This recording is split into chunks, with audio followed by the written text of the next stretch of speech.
Épître de Paul aux Romains, chapitre 4. Que dirons-nous donc? Qu'Abraham, notre père, a obtenu selon la chair. Si Abraham a été justifié par les œuvres, il a sujet de se glorifier, mais non devant Dieu. Car que dit l'Écriture? Abraham crut à Dieu, et cela lui fut imputé à justice. Or, à celui qui fait une œuvre, le salaire est imputé, non comme une grâce, mais comme une chose due. Et à celui qui ne fait point d'œuvre, mais qui croit en celui qui justifie l'impie, sa foi lui est imputée à justice. De même, David exprime le bonheur de l'homme à qui Dieu impute la justice sans les œuvres. Heureux ceux dont les iniquités sont pardonnées et dont les péchés sont couverts. Heureux l'homme à qui le Seigneur n'impute pas son péché. Ce bonheur n'est-il que pour les circoncis, ou est-il également pour les incirconcis? Car nous disons que la foi fut imputée à justice à Abraham. Comment donc lui fut-elle imputée? Était-ce après ou avant sa circoncision? Il n'était pas encore circoncis, il était incirconcis. Et il reçut le signe de la circoncision comme sceau de la justice, qu'il avait obtenu par la foi quand il était incirconcis, afin d'être le père de tous les incirconcis qui croient pour que la justice leur fût aussi imputée. Et le père des circoncis, qui ne sont pas seulement circoncis, mais encore qui marchent sur les traces de la foi de notre père Abraham quand il était incirconcis.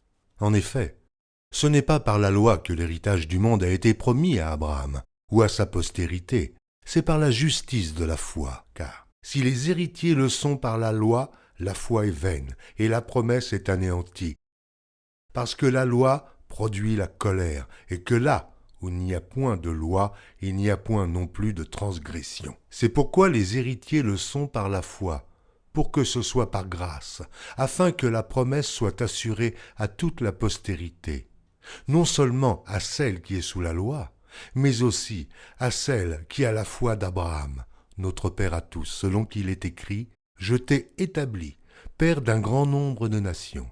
Il est notre Père devant celui auquel il a cru. Dieu qui donne la vie aux morts et qui appelle les choses qui ne sont point comme si elles étaient. Espérant contre toute espérance, il crut, en sorte qu'il devint père d'un grand nombre de nations, selon ce qui lui avait été dit, telle sera ta postérité. Et, sans faiblir dans la foi, il ne considéra point que son corps était déjà usé, puisqu'il avait près de 100 ans, et que Sarah n'était plus en état d'avoir des enfants. Il ne douta point, par incrédulité au sujet de la promesse de Dieu, mais il fut fortifié par la foi, donnant gloire à Dieu et ayant la pleine conviction que ce qu'il promet, il peut aussi l'accomplir.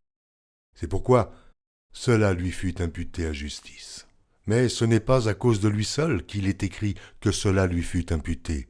C'est encore à cause de nous, à qui cela sera imputé, à nous, qui croyons en celui qui a ressuscité des morts, Jésus notre Seigneur, lequel a été livré pour nos offenses et est ressuscité pour notre justification.